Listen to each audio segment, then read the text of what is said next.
How to use SDoc to submit your pension confirmation.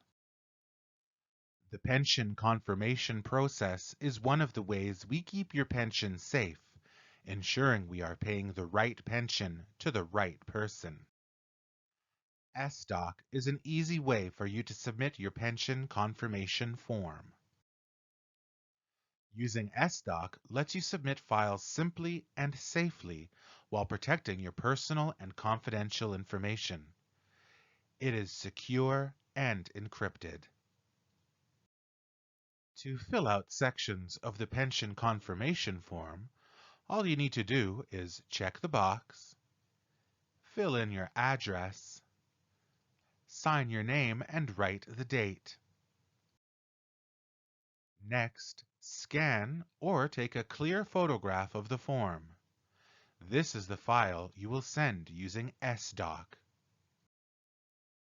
Look for the SDoc icon on this page.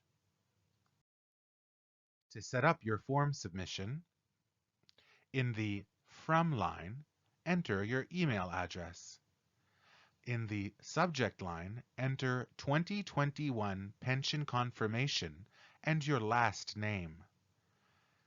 In the message field, enter your full name and member ID.